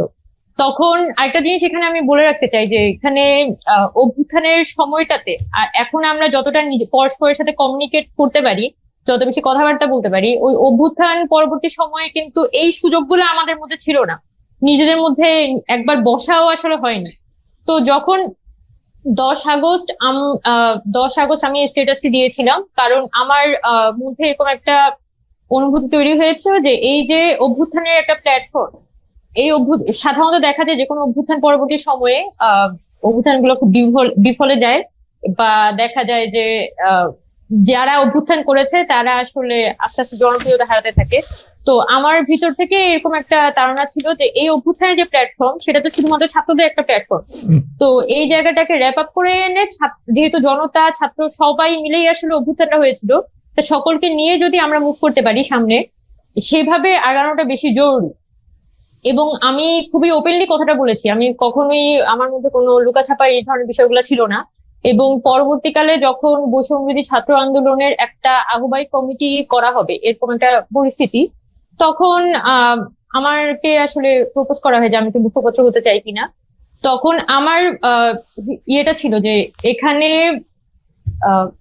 মানে আমার যে তখন চিন্তাটা ছিল যে এই যে বৈষম্যবিরোধী ছাত্র আন্দোলন, এই আন্দোলনে তো একদম রুট লেভেল পর্যন্ত ছাত্ররা আসলে মাঠে নেমেছে। সেই ছাত্ররা কিন্তু এখন যারা হচ্ছে এরকম ছাত্রলীগের এগেনস্টে বা আওয়ামী লীগের এগেনস্টে এরকম একটা রিস্ক নিয়ে মাঠে নেমেছিল, তারা কিন্তু নানান ধরনের একটা সমস্যার মধ্যে আছে। তাদের এলাকা পর্যায়ে অনেকে হুমকি ধামকির শিকার হতে হচ্ছে, বা কক্সবাজারে যেমন রিসেন্টলি হামলা হলো একজনের উপর, এরকম আরো অনেক জায়গায় কিন্তু ছাত্রদের উপর হামলা হয়েছে যারা আন্দোলনে খুবই ফোর ফ্রন্টে ছিল। তো এই ছাত্রদের মধ্যে থেকে কিন্তু মামা আমরা যে শুনি, কিন্তু মামা আমরা যে শুনি, আমরা যে শুনি কোনো একটার দিকে আগান। এখন সেই জায়গায় আপনি কি আমাকে শুনতে পাচ্ছেন? আমরা তখন ফর্ম করি যাতে হচ্ছে যে এই ছাত্রদের যে শক্তি, সেই শক্তিটাকে অন্তত সুসংহত করে আনা যায়, যাতে আমাদের একদম রুট লেভেল পর্যন্ত ছাত্ররা আছে, সেই যারা একদমই জেনারেল ছাত্র, যারা কোনো ধরনের পলিটিক্যালি অ্যাফিলিয়েটেড ছিল না, কিন্তু অভ্যুত্থানের স্পিরিটটা যারা হোল্ড করে, তাদেরকে অবশ্যই কিন্তু আমার সেফটি দেওয়াটাও গুরুত্বপূর্ণ। কারণ রাষ্ট্র তো ওই পরিস্থিতির মধ্যে নাই যে তার চেইন অফ কমান্ড একদম টপ টু বটম খুবই ইনট্যাক্ট। এরকম একটা পরিস্থিতি যখন একজন ছাত্র আপনি কি আমাকে শুনতে পাচ্ছেন? আপনি কি আমাকে শুনতে পাচ্ছেন? আমার কথা শুনতে হবে আপনাকে, এর উপরে কিন্তু পরবর্তী আমরা ফোকাস করেছিলাম। আমার কথা শুনতে হবে আপনাকে। আপনি কি শুনতে পাচ্ছেন আমাকে?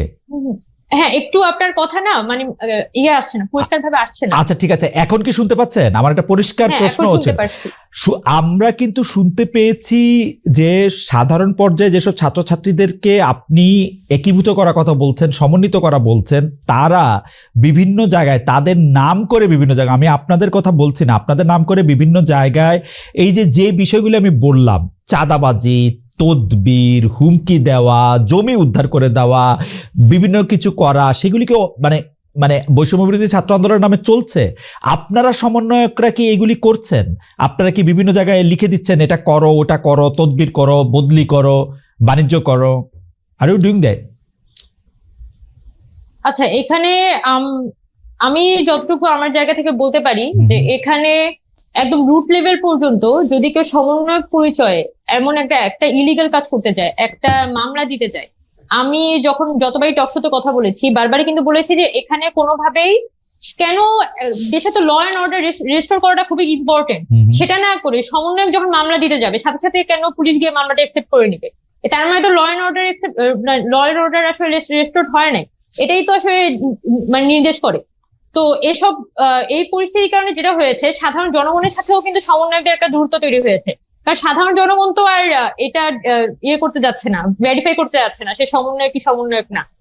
তো সবকিছু মিলে পরিস্থিতিটা এমন হয়ে গিয়েছিল যে রুট লেভেল পর্যন্ত আপনি যে ধরনের তদবির গুলো চলছে, রুট লেভেল পর্যন্ত যেভাবে করে আসলে দখল দায়িত্ব চলছিল, আমি বলবো না দখল দায়িত্ব, বিশেষ করে ডিসি অফিস, ইউএন অফিস গুলোতে দেখা যাচ্ছে সমন্বয়ক পরিচয়ে অনেকেই দেখা যায় নিজের সুবিধাটা আদায় করে আনতে চান, সেটাকে অন্তত একটা মানে কাঠামোর মধ্যে আনা, যাতে যে মানুষগুলো এই কাজটা করছে তাদেরকে আমরা একটা জবাবদিহিতার মধ্যে আনতে পারি, একটা রুলস রেগুলেশন এখানে তৈরি করে দেওয়া যায়। না হলে এটা তো এতটাই স্বতঃস্ফূর্ত একটা অভ্যুত্থান ছিল যে কে কোন দিক থেকে এই অভ্যুত্থানে যুক্ত হয়েছে সেটা সবকিছু তো আসলে আমরাও জানি না। কিন্তু উমামা, আমরা কিন্তু দেখতে পাচ্ছি যে আপনারা যারা আন্দোলনের নেতৃত্বে ছিলেন, সেই সমন্বয়কদের নেতৃত্বে সরকারের মন্ত্রী উপদেষ্টা, কেউ প্রতিপক্ষ রাজনৈতিক দলকে ঠেকাতে হাইকোর্টে কি হবে সেটা ঠেকাতে আপনারা কর্মসূচি দিচ্ছেন, রাষ্ট্রপতির অপসারণ চাইছেন, অপসারণ না করলে দুই কথা শোনাচ্ছেন, নতুন উপদেষ্টা কে নিয়োগ হবে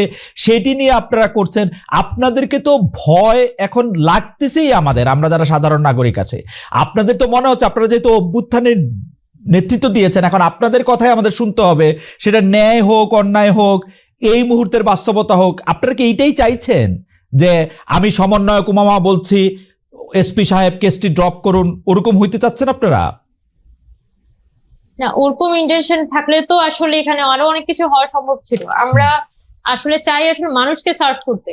এখন আপনি যে রাষ্ট্রপতি চুপ্পুর কথা বললেন, রাষ্ট্রপতি চুপ্পু তো তাকে যে অপসারণ করতে হবে এটা তো 5 আগস্টের রায়, এটা তো এখন এসে নতুন সিদ্ধান্ত না, বরং তখন আমাদের ছাত্রদের মধ্যে থেকে কিন্তু একটা আমরা কনসিডারেশন দেখাই, যেহেতু দেশের কোনো ধরনের গভর্নমেন্ট নাই, গভর্নমেন্ট ফর্ম করাটা আমাদের একদম প্রাইমারি, আমাদের প্রায়োরিটি, ফার্স্ট প্রায়োরিটি।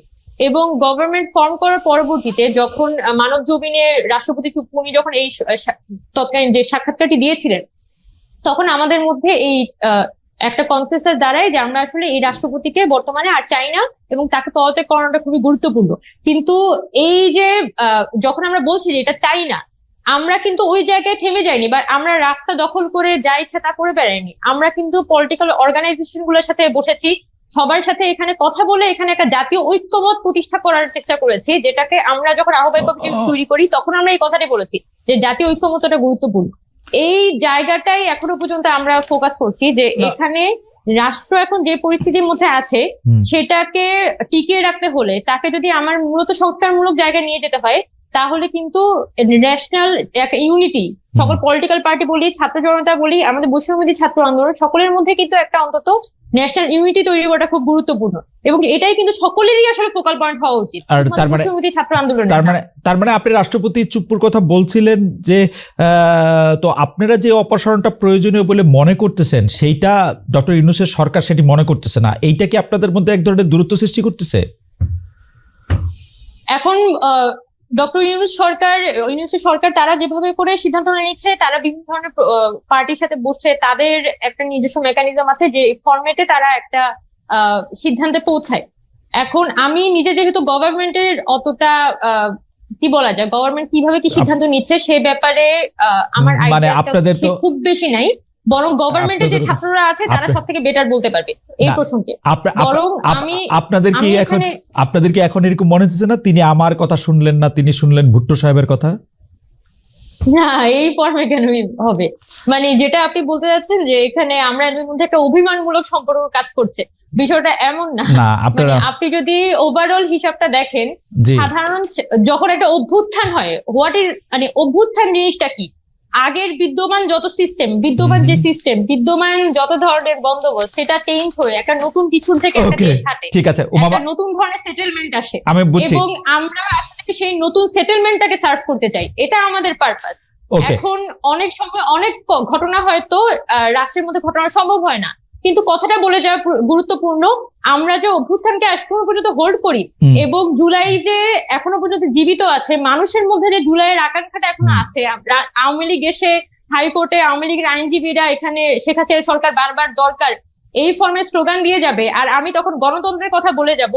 এইটা এভাবে করতে থাকলে তো আসলে বিষয়টা আমি হয়তো গণতান্ত্রিক ভাবেই ভাবছি, কিন্তু এটা তো একটা হাইকোর্টের ট্রানজিশনের মধ্যে দিয়ে যাচ্ছে, একটা ট্রানজিশনের মধ্যে দিয়ে যাচ্ছে।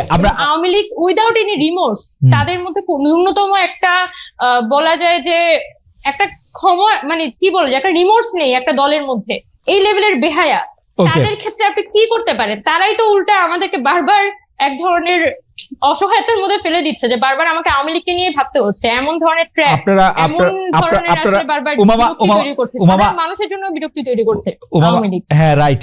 তবে আওয়ামী লীগকে বেশি পাত্তা বা আওয়ামী লীগকে বেশি রেলেভেন্ট মনে আপনারাই রাখতেছেন উমামা, এটা হচ্ছে আমার, কারণ আওয়ামী লীগ এখন ইররিলেভেন্ট। আওয়ামী লীগের নেত্রী সকল কিছু থাকা সত্ত্বেও পালিয়ে গেছেন, খুবই বিচ্ছিরিভাবে পালিয়েছেন, নিজে পালিয়েছেন, নিজের পরিবারের লোকজনকে সহ পালিয়েছেন, দলীয় নেতৃত্বের কথা একবারও ভাবেন নাই, দলের লোকজনের কথা ভাবেন নাই। আপনারাই বোধহয় তাকে ফুলিয়ে ফাঁপিয়ে অনেক বড় করে দেখাচ্ছেন, এটা অনেক সময় আমার মনে হয়। শি ইজ গন। আমার কাছে মনে হয় আমি আবার আসবো আপনার কাছে আসবো উমামা, আবার আপনার কাছে আসবো। আপনারা আওয়ামী লীগের মধ্যে দেখেছেন সেই ভূত, আমার কাছে সেই রকমই মনে হচ্ছে।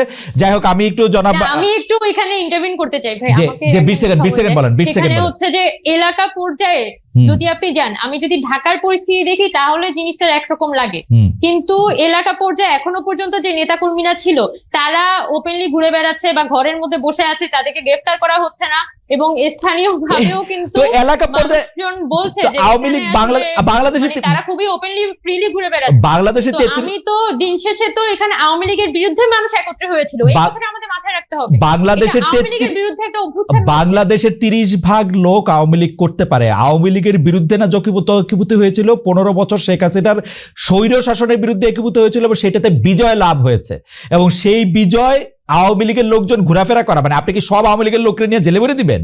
এটা তো বাস্তব না। এখানে সব আওয়ামী লীগের লোকের বিষয় আসছে না, এখানে আসছে যে আওয়ামী লীগ একটা দলকে সিস্টেমেটিক্যালি একটা গণহত্যা চালিয়েছে। সেই যে একটা দল সেটা- সে ওকে, সিস্টেমেটিক্যালি ওকে। একটা সন্ত্রাসী সংগঠনের মতো ফাংশন আমার- করছে, আমার- সেটাকে সাধারণ মানুষ তারা আস্থা ঘুরে ছুঁড়ে ফেলে দিয়েছে। এটাই হচ্ছে আমাদের নতুন রাজনৈতিক বন্দোবস্ত, যেখানের মধ্যে আওয়ামী লীগের এই গণহত্যাকারী সংগঠনের কোন ধরনের সামাজিক উমামা মানে বলা যায় পুনর্বাসন আমরা হইতে দিব না। উমামা- এটা অন্তত আমাদের সাধারণ জনগণের একটা কথা উমামা আছে। উমামা দলের সামাজিক পুনর্বাসন, ব্যক্তির সামাজিক আচার, দুইটার নিয়ে নিশ্চয়ই আপনাদের সাথে আরো পরে আলাপ হবে। আমি একটু জনাব রাকিবুল ইসলামের কাছে যেতে চাই। রাকিবের কাছে যাওয়ার আগে আমি দর্শকদের কাছে প্রশ্ন করেছিলাম, বৈষম্য বিরোধী ছাত্র আন্দোলনের আহ্বায়ক হাসনাত আব্দুল্লাহ বলেছেন বর্তমান রাজনৈতিক কাঠামো রেখে জাতীয় নির্বাচন হলে এর কোনো গ্রহণযোগ্যতা থাকবেন না। এই মন্তব্য সমর্থন করেন কিনা? শতকরা 75% এই মন্তব্য সমর্থন করেছেন, শতকরা 25% এই মন্তব্য সমর্থন করেন নাই। 69,000 ভোট এর মধ্যে পড়েছে। আমি রাকিব আপনার কাছে জানতে চাই যে আওয়ামী লীগ পতনের পর ছাত্র লীগ বেশে থাকা বা ছাত্রলীগের মধ্যে থাকা ছাত্র শিবির নেতাদের আত্মপ্রকাশ ঘটেছে। এছাড়া কোনো কোনো ক্যাম্পাসে ছাত্রদলের চেয়েও সংহত অবস্থানে রয়েছে ছাত্র শিবিরের উত্থানকে আপনারা কি স্বাগত জানাচ্ছেন? অনেক জায়গায় শিবিরের হাতে মার খাচ্ছে ছাত্রদল, অথবা শিবিরের অধীনে থেকে ক্যাম্পাসে বিচরণ করছে ছাত্রদল। আমরা 1 মিনিট আপনার কাছে একটু শুনতে চাই রাকিবুল ইসলাম, যে আপনি তো নিশ্চয়ই ইয়াগুলি পড়েছেন, শিরোনামগুলি জেনেছেন, পড়েছেন, ঘটনাগুলি এসেছে আপনার কাছে। ধন্যবাদ। আমরা স্বাগত জানাই প্রকাশ্য রাজনীতি। বিগত 15.5 বছর একমাত্র বাংলাদেশের সংগঠন যে বৃহৎ পরিসরে অপরাপর ছাত্র সমাজগুলো তারা প্রচেষ্টা চালিয়েছে, তাদের প্রচেষ্টা ছিল, কিন্তু ছাত্রদল একমাত্র সংগঠন যাদের তারা বাংলাদেশের ঢাকা বিশ্ববিদ্যালয় সহ সকল ক্যাম্পাসে, সকল শিক্ষা প্রতিষ্ঠানে, কলেজ সহ এবং জেলা, মহানগর, উপজেলা, পৌর, ইউনিয়নে প্রকাশ্য ঘোষণা দিয়ে কমিটি করেছে, প্রকাশ্য ঘোষণা দিয়ে কর্মসূচি চালিয়েছে। অর্থাৎ আমাদের প্রকাশ্য রাজনীতি কোন ষড়যন্ত্রমূলক, নিষিদ্ধ কিংবা গোপন কোন সংগঠনের মতো নয়। তো এই প্রেক্ষাপটে যেহেতু জুলাই আগস্টে বাস্তবতার পরবর্তীতে যেহেতু হ্যাঁ আপনি যেটা বলেছেন সত্য, যে শিবিরের বেশ কিছু নেতা কর্মী ছাত্রলীগের আশ্রয় থেকে তারা পরবর্তীতে আত্মপ্রকাশ করেছে, আপনি আত্মপ্রকাশ শব্দটি ব্যবহার করেছেন, সেজন্য আমরা সাধুবাদ জানাই। প্রকাশ্য রাজনীতি তারা যেন, আমরা যেমন একটু আগে বললাম যে ছাত্রদলের প্রতিশ্রুতি রয়েছে, নিজস্ব আমাদের প্রতিশ্রুতি রয়েছে যে আমরা এই উদ্দেশ্যে আমরা ছাত্র রাজনীতি করছি, সাধারণ শিক্ষার্থীদের এই অধিকারগুলো বাস্তবায়নের জন্য। আপনি জানেন যে আমরা চাই রাকিব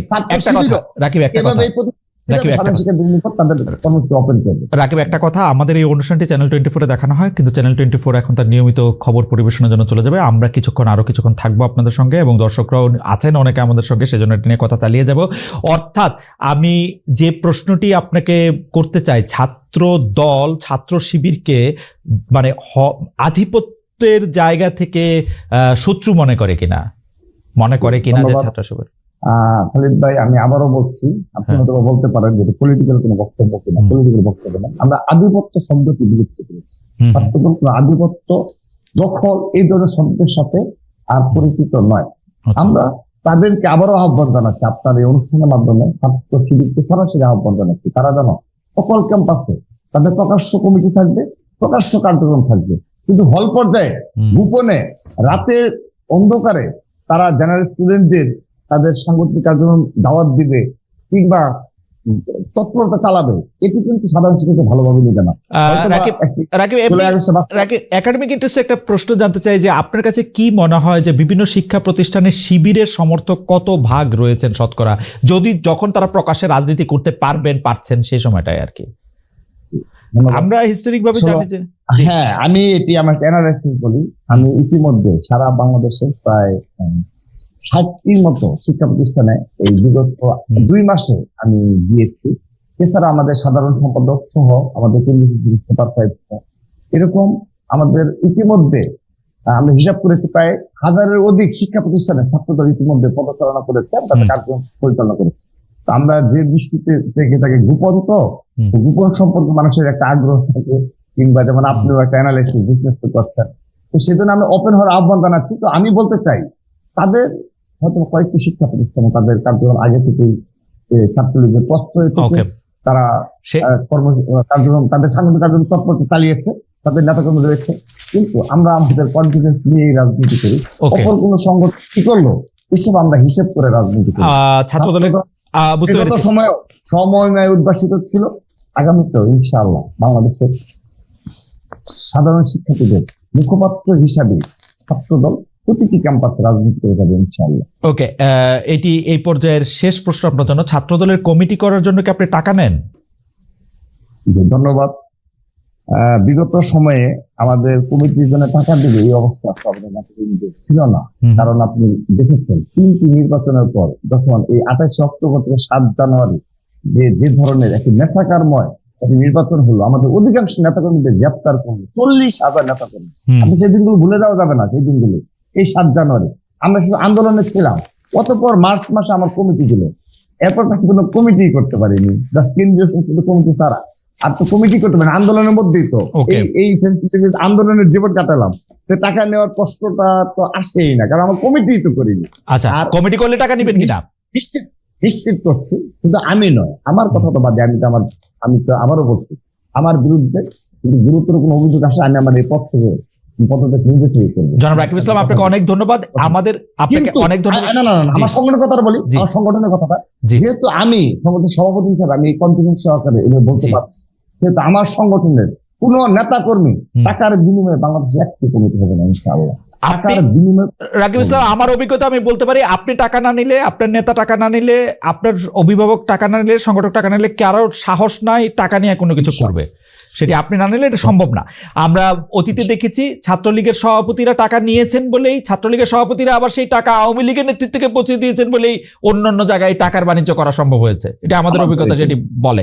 আমি উমা ফাতেমার কাছে আসি। উমা ফাতেমা, আমাদের শেষ প্রশ্ন, কিন্তু আমি 2-3টি জায়গা থেকে একসাথে আপনি একটু দৃষ্টি আকর্ষণ করছি যে এই জুলাই আগস্ট আন্দোলনে ছাত্রীদের অনেক ত্যাগ রয়েছে, অনেক ক্ষেত্রে ছাত্রীদের বিভিন্ন অবস্থানের কারণে সেটা অলমোস্ট একটা গেম চেঞ্জার ছিল।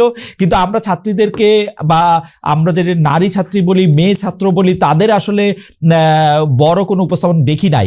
ফেসবুকের সমালোচনার পরেই আপনাকে আসলে একটা মুখপাত্র বানানো হয়েছে, কিন্তু বিভিন্ন সভা সেমিনারেও আমরা তাদের অবস্থান কম দেখি।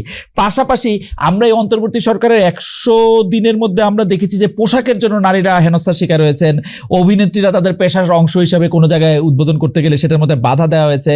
রংপুরে বেগম রোকেয়া বিশ্ববিদ্যালয়ের নাম পরিবর্তনের আবেদন করা হয়েছে। বেগম রোকেয়ার গ্রাফিতিতে শামসুন্নাহার হলের সামনে কালো রং দিয়ে চোখ মুখ ঢেকে দেওয়া হয়েছে। আপনার কাছে একটু শুনতে চাই পুরো ব্যাপারগুলি আপনি আসলে কিভাবে দেখছেন, উমা ফাতেমা। আচ্ছা, বাংলাদেশের ইতিহাসে না, সমগ্র পৃথিবীর ইতিহাসেই মেয়েরা আসে, একটা অভ্যুত্থান করে, তারা পুরো কাঁপিয়ে দিয়ে যায়, সরকার পরিবর্তন হয়, এরপর তারা আবার ঘরে ফিরে যায়। এই হিস্ট্রি আসলে বাংলাদেশে মানে খুব নতুন কোনো হিস্ট্রি না। হয়তো আমরা যেটা করতে পারি, সিচুয়েশনটাকে কিছুটা পরিবর্তন করতে পারি। এই জুলাই অভ্যুত্থানের সময় মেয়েরা যেভাবে তাদের একটা নিজস্ব পলিটিক্যাল এজেন্সি নিয়ে রাস্তায় নেমেছিল, যেভাবে তাদের ভয়েস নিয়ে রাস্তায় নেমেছিল, সেই ভয়েসটার প্রতি আমরা যথাযথ সম্মান আসলে দেখি নাই এই অভ্যুত্থান পরবর্তী সময়ে। এই সম্মান মানে বিষয়টা শুধুমাত্র এরকম না যে আমি কোনো পদ পদবি দিয়ে উপকৃত করা। সম্মান মানে হচ্ছে আমি যখন মাঠের রাস্তায় নামি, আমি যখন মিছিল করি, আমি যখন গলা মিলাই, আমি যখন ফেসবুকে আসি, প্রত্যেকটা জায়গায় কিন্তু মানুষকে মানুষ হিসেবে সম্মান করার একটা জায়গা থাকা উচিত। আমাকে নারী হিসেবে সম্মান করার দরকার নাই, কিন্তু মানুষ হিসেবে তো আমাকে একটা কি বলবো, মর্যাদা সকলেরই থাকা উচিত। যখন যে নারীরা এই জুলাই অভ্যুত্থানে এতটা ফোরফ্রন্টে ছিল, তারা তাদের ভাইদেরকে হচ্ছে প্রিজন ভ্যান থেকে বের করে এনেছে, তাদের ভাইদেরকে হচ্ছে আগলে রেখেছিল, সেই মেয়েরা 5 আগস্ট পরবর্তী সময়ে তাদেরকে নানান ভাবে দেখা যাচ্ছে সোশ্যাল মিডিয়ার মধ্যে হ্যারাসমেন্টের শিকার হতে হচ্ছে নিজেদের ভিউ পয়েন্ট এক্সপ্রেস করার কারণে। বা দেখা যাচ্ছে কোনো মিছিলে যদি তাকে শুধুমাত্র হচ্ছে মিছিলে সামনে দাঁড় করিয়ে দেয়া, নারী কোটায় বক্তব্য দিতে দেয়া, এই ফর্মে শুধুমাত্র মেয়েদের রিপ্রেজেন্টেশনকে নামিয়ে আনা হয়েছে। এই যে মেয়েরা দিন শেষে আসলে একটা নারী আলাদা একটা বর্গ, এবং এই বর্গতায়িত করার যে একটা কালচার, এখান থেকে এখনো পর্যন্ত বাংলাদেশে পুরুষরা স্পেসিফিক্যালি বের হইতে পারে না। আচ্ছা, পরের প্রশ্নে আসেনি, পরের প্রসঙ্গে আসি। এই যে নারীদের পোশাক, তারপরে হচ্ছে বেগম রোকেয়ার গ্রাফিতিতে কালো এটাকে আমি স্পেসিফিক্যালি একটা জায়গায় বলবো যে বাংলাদেশে গত 15 বছরে আওয়ামী লীগ যখন ক্ষমতায় ছিল তখনও কিন্তু নারী মানে নারী নির্যাতন বলি, আমাদের ধর্ষণের কেসগুলো বলি, সেগুলাকে খুবই মানে অপ্রয়োজনীয় কেস হিসেবে দেখা হইতো আর কি সরকারের পক্ষ থেকে। একজন প্রধানমন্ত্রী নারী হওয়া সত্ত্বেও কিন্তু এখানে নারীদের ওই ধরনের কোনো সেফটি ছিল না, কারণ রাষ্ট্রের তো সার্বিক নিরাপত্তাই ভেঙে পড়েছিল, যেটা কন্টিনিউড হয়েছে যখন 5 আগস্ট পরবর্তী সময়ে আপনার সরকারের যে নিরাপত্তা, এখানে যে আইন শৃঙ্খলা পরিস্থিতি সেটা যখন স্বাভাবিক এখনো পর্যন্ত হয়নি, এটার একটা কিন্তু শিকার হয়েছে আসলে নারীরা। যে সোসাইটির বিভিন্ন গ্রুপ আছে যারা আসলে চায় যে মেয়েরা খুব বেশি সামনে না আসুক, মেয়েদের আলাদা পলিটিক্যাল এজেন্সি বা তাদের যাতে আলাদা ভয়েস সোসাইটির মধ্যে আসতে না পারে, নানান ভাবে আসলে মেয়েদেরকে চেষ্টা করা হয়েছে এখানে একটা হেনস্থার মধ্যে ফেলতে। যেটা আমি ফেসবুকের ক্ষেত্রে খুব স্পেসিফিক্যালি বলতে পারি, ফেসবুকে মেয়েদেরকে একদম ধরে ধরে হেনস্থা করা, একদম টার্গেট করে হেনস্থা করার একটা কালচার গড়ে উঠেছে। একই সাথে রাস্তা ঘাটে হাঁটাহাঁটি করলে দেখা যাচ্ছে যে ক্যাট কলিং প্রচুর বেড়ে গেছে। এখন যদি আইন শৃঙ্খলা পরিস্থিতি এখানে একটা স্বাভাবিক থাকতো, পুলিশের কাছে গিয়ে একটা কেস ফাইল করতে গেলে পুলিশ তো ঠিকঠাক মতো এখনো পর্যন্ত রেসপন্স করে না, তাহলে কোন জায়গা থেকে আমি নিরাপত্তাটা এখানে ইনশিওর করব? এটা এই জায়গাটা খুব গুরুত্বপূর্ণ যে কোনো সোসাইটিতে যখন আসলে নিরাপত্তা বলয়টা নষ্ট হয়ে যায়, সেটার কিন্তু একটা বড় ধরনের শিকার বলা যায়, প্রথম শিকার হয় নারীরা। বিভিন্ন এটা শুধু পুরুষদের সমস্যা বলবো না, এটা আসলে রাষ্ট্র এই ফর্মে আসলে নারীদেরকে ট্রিট করে।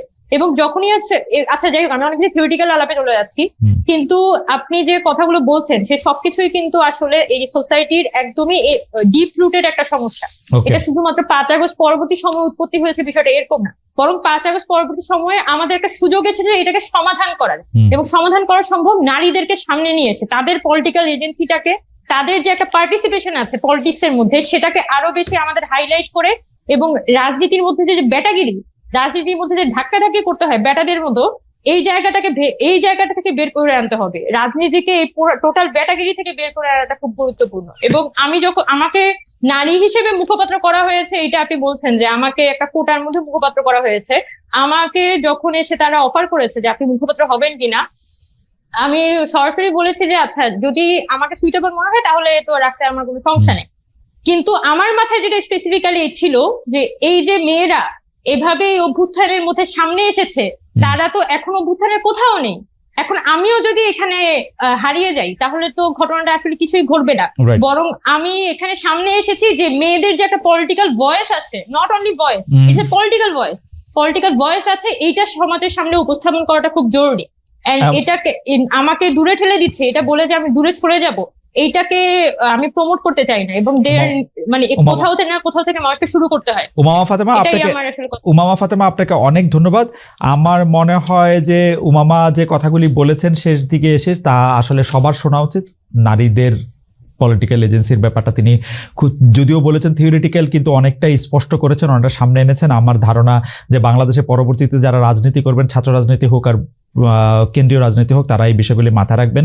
জনাব রাকিবুল ইসলামকে আমি আলাদা করে ধন্যবাদ দিতে চাই যে তিনি আসলে অনেকগুলি বিষয় পরিষ্কার করেছেন, যেটি আমি আর উমামা একসাথে আপনার সঙ্গে বসেছিলাম, আমরা দুজনেই উপভোগ করেছি।